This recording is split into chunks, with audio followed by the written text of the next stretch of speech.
Hi, this is Alexis Drinks, where we talk to your favorite breweries about their favorite beers. I'm Alexis Deegan with the New Jersey Brewers Association, and today we're at Third State Brewing to talk to Jay Mahoney, owner and homebrewer extraordinaire.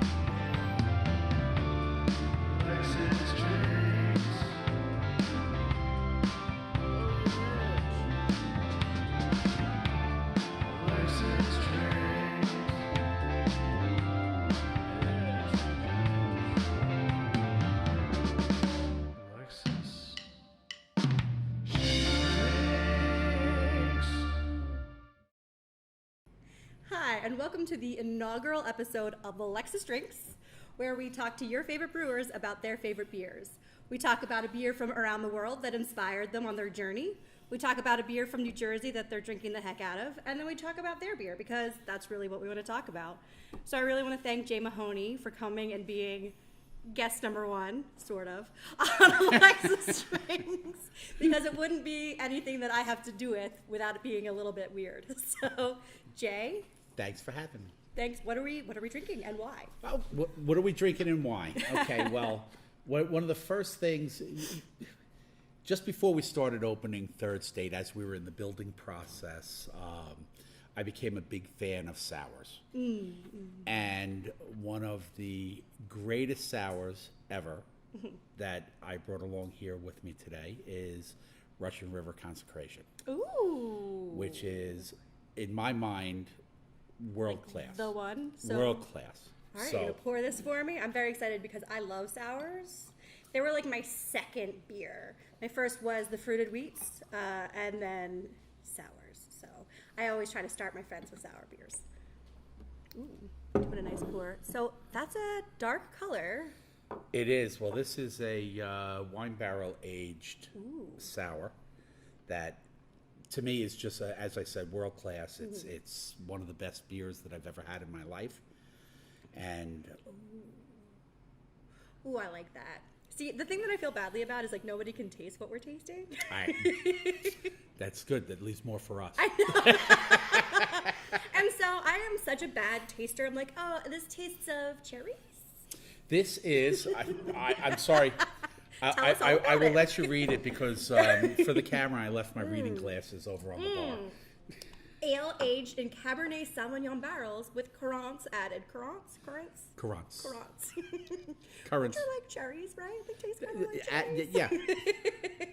Oh my God, this is gorgeous though. This is phenomenal. I have really never had Russian River.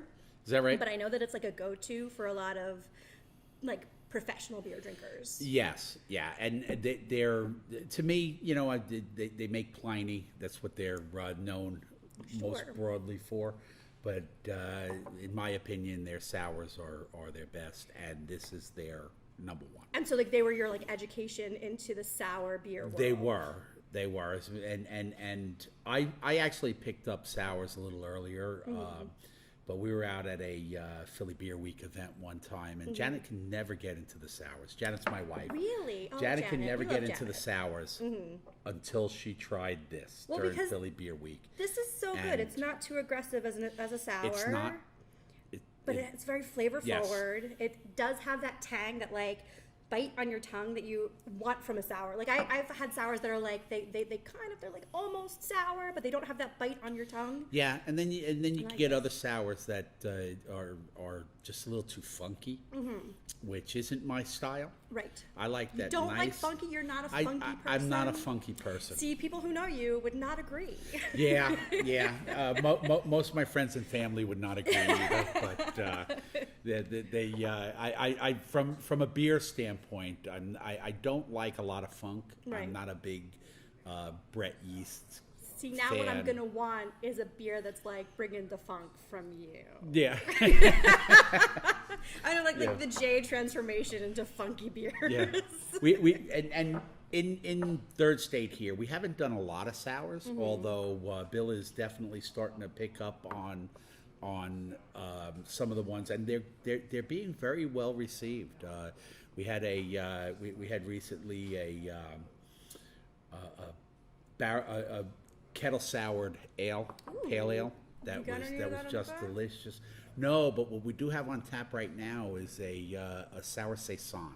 Ooh. And if we've got time later on, we'll maybe slip that one in as well. That's for after Alexis drinks. That's when for Alexis drinks. Well, When the well, maybe we Too much. maybe we could slip it in a little early. I could be down for that. So. Oh my gosh, I have finished. I'm gonna have some more. So, and how long have you had? Ooh, this stuff's going on off camera that I am confused.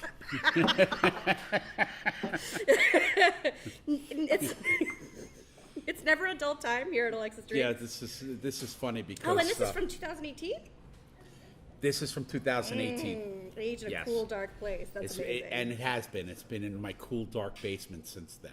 No, see, everyone busts out the fun stuff for Alexis Drinks, and I appreciate that. I did. Yeah. Nice. So, and I'm a bit of a controller. So, again, if we have a little bit of time, I want to highlight another sour beer in a little while. So. Okay. All right. I'm down for that. Okay. All right. So we'll move on to our next beer and see what you're drinking from Jersey. Okay. Cool. All right. So we're back.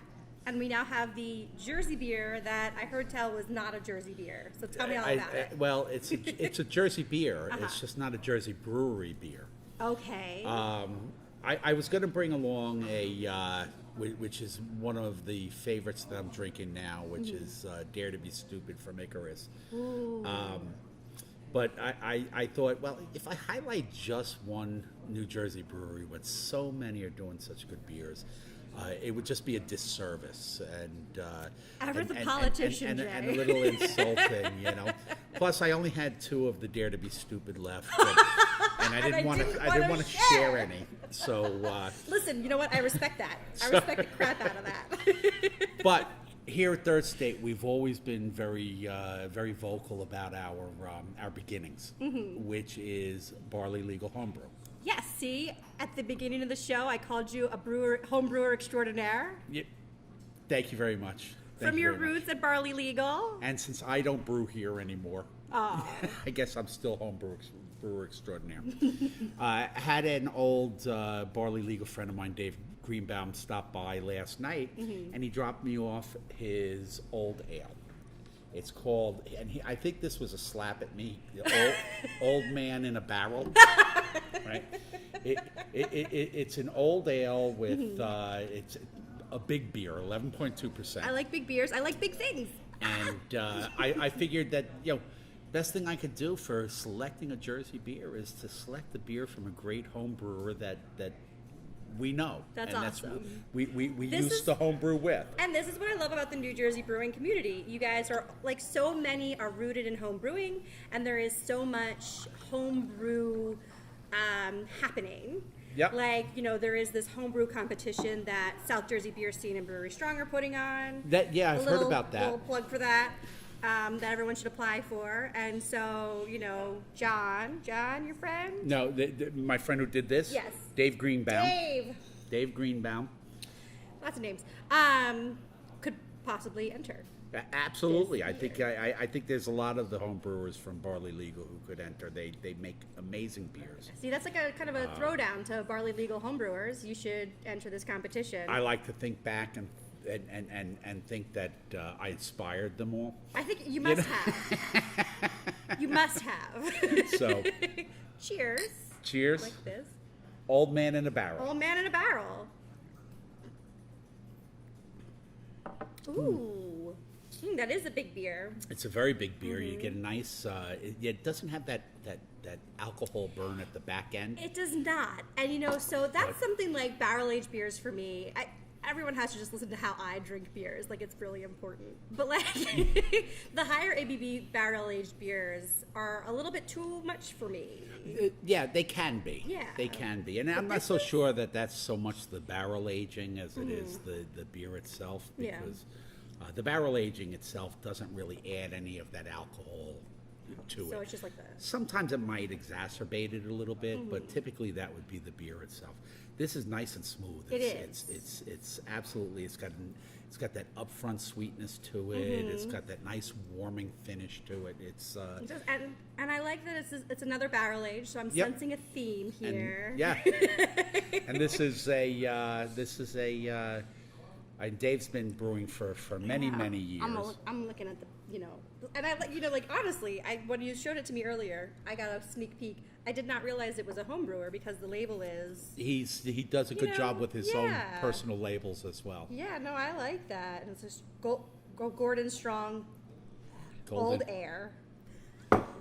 Gordon Strong Old Ale. Listen, I can talk. Alexis can drink. She cannot talk, which is hard for a talk show hostess. But, I'm from Modern Homebrew Recipes. All right, nice. Lyle's Golden Syrup. See, I don't know anything about homebrewing.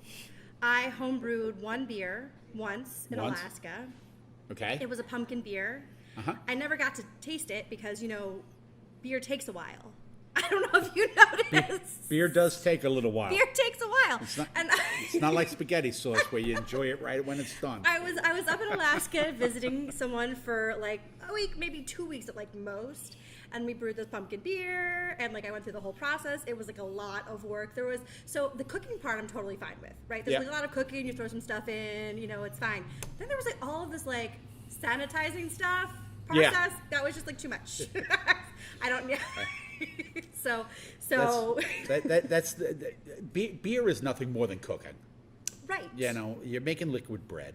Sure, which is where beer comes from, right? Preserving the wheat for That's it. And but the difference between beer brewing and cooking is that you don't have to clean as much after cooking, because the next pan you use is going to be under flame, over flame, or it's going to be boiling or whatever. And generally, when you're cooking, there's no risk of it exploding 3 weeks later. Yeah. If exploding's happening, it's happening very quickly. It's happening very quickly. After you've cooked. I don't know. I've never been in an exploding cooking. Well, Jay, I've never cooked for you. But no, so I never got to taste my pumpkin beer because it was done by the, it wasn't finished when I left, and then by the time I was back in Alaska, it was gone. So. Yep. But so that's it. That's my only homebrew experience. But a lot of our brewers come from homebrewing. A lot of the brewers. Yeah. I would tend to think majority of brewers in the country started homebrewing. Sure. So if you're interested in owning a brewery, get yourself a homebrew kit. And talk to Barley Legal Homebrewers. And take some good solid business classes, because it's not for the faint of heart. But then also maybe chat with Dave. Chat with Dave and his old man in a barrel. Because dear Lord. Dave's at that point in his life. He's got 2 daughters in college, both at pretty expensive schools. So I don't think Dave's opening up a brewery anytime soon. He should come guest brew. Not to give anyone ideas. Yeah. Not to tell anyone how to live their lives. But Dave, come home brew. We're here. All right, so we're really excited to move on to your beer. Our beer. Thanks. And so we're back, and now we're ready to drink the Third State beer that you can get here at Third State in Burlington. But we have an extra special surprise for all of you Alexis Drinks viewers. So delivering our beer here tonight is our Tuesday night server, Ricky from Lunacy Brewing. How you doing, guys? Here you go. Thanks, Ricky. Enjoy. Thanks, Rick. Thanks. Have a great one. And expect to see Ricky at a future Alexis Drinks episode, because we're going to strong arm him into it now that he's here. So, Jay, what are we drinking? These gorgeous. What we're drinking is Poor Visibility. Ooh, so this is our New England IPA. From the standpoint of true craft, everything we do is craft beer, but we sell a lot of our Wood Street Blonde because we host the running club, and the running club loves the Wood Street Blonde. And I will say, it's a good beer. It is a good beer. I like the Wood Street Blonde. But this is our pride beer. This is the one that we distribute most often. It's a New England IPA. As you can see, nice and got that nice cloudiness to it. There is poor visibility. You cannot see through it, people. That's right. There's no. And it's just a nice, easy drinking New England IPA. I'm gonna start drinking it. Go right ahead. Okay, because it Go right ahead. I think after all these years, and by all these years I mean 2 whole years of being ganged into drinking IPAs because I was not an IPA drinker when I started working for the New Jersey Brewers Association, and I made the mistake of telling my members, like, "Hey guys, I don't like IPAs." Yeah, we changed that, didn't we? Yeah, because I didn't like. So like, I live in this world of like, oh, just tell people the truth and they'll respect you for it. No, I told people the truth and they were like, "Here's an IPA, drink it," and I was like, "Damn it." Fine, but now I do. I've done the thing with my tongue and the whatever that changes the chemistry of your brain, and I have drank a lot of IPAs, and I think I can firmly say that I prefer the New England style of IPA. New England style is different. I personally am more of a West Coast IPA person. So that's how much you like this IPA. That's how much I like this IPA. So that's how good this IPA is. I do like the New Englands. I'm more a West Coast person, but I could drink this on a regular basis, every day. all day. Well, almost every day. we had our annual golf outing this year in July, and it was pretty darn hot. And so not an IPA day. Well, this was not an IPA. That was definitely not an IPA day, but we had a lot of our Pilsner on. That day as well, which was very good. Have I had your Pilsner? I'm sure you have. What's it called? Third State Pilsner. I've definitely had your Pilsner. So I was talking to someone who's dating someone who's friends or related to one of the brewers in this world. And she was like, "Oh, I had some beer. It was really great. Like, I can't remember the name, but it's this." And I'm like, "Listen, friend, I have 95 breweries, and like they all have like 500 beers. Yeah. I don't know the names. I know the names of maybe 5 beers, and one of them is a beer that I helped make, which is the strongest woman on earth. But so the other 4, I have no idea what they are." Well, one of the great things here is with Bill as our head brewer and John working along with him, my 2 partners, Bill and John. Mind you, Bill is here and refuses to come join us. Bill is here. We're calling him out. This is literally his nightmare right now, in this moment. He was back transferring beer earlier tonight, and you didn't tell him this was happening, did you? He says he's not dressed for it. Well, that's because Jay sprung this on him. He would have left. Between the 2 of them, they do amazing job on the beers. Yes, I personally, reason you refer to me as homebrewer extraordinaire is because since we've opened here, I've barely brewed at all anymore because I've got 2 people I'm not going to compete with. So I mean, you make really good beer, so I think maybe you've made a good decision. Yeah, I've never absolutely. had your beer, absolutely, but I've had your beer. But so the good thing is that they make beer that I like to drink, and that helps me do the accounting a little easier. Because you like to drink it, and so does everybody else. That's helpful. So. But yeah, I mean, between the 2 of them, they do an absolutely fantastic job, and I just don't get involved with it much anymore. Well, I'm sure you get involved in your own way. But make sure the bills are paid. Yes. Make sure our state and federal filings are done on time. But what I do try and get involved in, which I think is the hardest part of owning a brewery, and that's coming up with names. That is difficult. Anytime you think you have an absolutely perfect name for your beer, somebody else has already used it. No, because it's perfect. And so here's my question, because I know that there are beers that, like, you go on Untapped, you start logging in your beer, and like 5 different beer name options come in.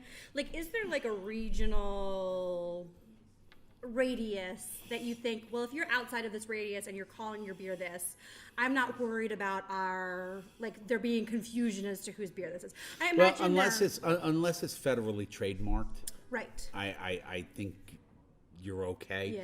We try and not copy anything, just because I just go through and look at the trademark registrations is a hassle. So So it's just easier not to even it's deal just with easier not to even deal with it. These are things that we learn as we Yeah. as we talk to like the business side of brewing. Is like, oh, how do you name beer? Yep. I mean, a lot of people just name beers by like listening to the things that come out of my mouth because it's ridiculous stuff. Yeah. I think someone should just name a beer ridiculous things Alexis says. No one has that beer name. Yet I think every brewery in the state of New Jersey could claim that name. A statewide collab. like Icarus using "Dare to be Stupid." We've all dared to do that. Correct. Correct. You know, so so we're definitely. I mean, we try and keep about 10 beers on tap at any given time here. Very diverse styles. Yes. There's no style that we actually say we're specialists in. Right. We try and be diverse, and we try and offer the consumer what they're looking for. And we do seasonal stuff. So November is always stout weekend. Yeah, so you have like a big stout situation in November. Yeah. We do our annual like a whole, stout, like all stouts all the time. weekend. All stout weekend. And now, how long does that take to prepare? 'Cause that's like a lot of beer. I mean, it depends. I mean, there's some of it we've been preparing for a couple of years now. Yeah, I mean I think maybe some barrel aged stuff. Is that what's happening? There is some barrel aged stuff that we have coming out for all stout weekend. Anything we can like pre-taste? No. No. Listen, that's how special you all are who make it to stout weekend. I'm not allowed to have some early, so. No, sorry, we don't do pre-release even for special people. Oh, I'm special. Guys, You know. I'm special. No, I'm the special one. They don't let me try it. Fair. So I mean, we do seasonally focus on different beers, but specifically in beginning of November, we do our all stouts, which has become very popular. Yeah. But we throughout the year offer a very diverse style, and we're actually we've got the seltzer on now that we're focusing on. I know. I had some of that seltzer. I had a very pink seltzer. Blood orange? Yes. Yeah. It matched my pants. So I was Oh, very that's about right. that. It did match your pants. I remember that one. Not planned, So- but you know what? I do love to coordinate. I love to coordinate. So right now we've got the blood orange and passion fruit up. We're coming out with mango sometime in the next week or so. See, that's the like. I want to say like the theme of New Jersey beer. I don't know if this is the case for other states, but in New Jersey we have a beer for you. Even if you think That's you what we're don't trying to like do. beer, we Yep. have a beer for you. That's what we're trying So to if do. you're looking to explore beer or explore styles of beer you haven't tried before, Third State's a great option because, like you said, 10 beers on tap at any given time. Yep. Usually all different styles, or like maybe there's like 2 or 3 that are the same, but you've got a good variety. Yeah, we might have a couple of IPAs on tap, right? But we're not going to be all IPAs. Right. We might have an IPA and a pale ale, but we're not going to be all that style. Right. We'll always have a diverse See, and that's selection. Right. That's what So- people are looking for, because you know you have people coming in, they're like, well, I'd like a Miller Lite. I was like, okay, you're not getting that here. Or like, I want a wine, also not getting that here. But I think I'm getting the 2-minute warning here. yes. Which means That for happens. commercial break. No, that's football. There is one more beer I'd like to highlight, All right, and so I'd like good, to so good. highlight it solely Would you because read it so rapidly? it is. Can we get the Vermont beer? So it's a Vermont beer. Yep, it's a Vermont beer. Yes. They're a relatively new brewery. Ooh, okay. They are at least when we were up there last, they are the only woman-owned, woman brewery in the state of Vermont. Well, so and you know that's like right up my alley. Exactly. Love highlighting That's the why I new wanted to brewing. highlight it.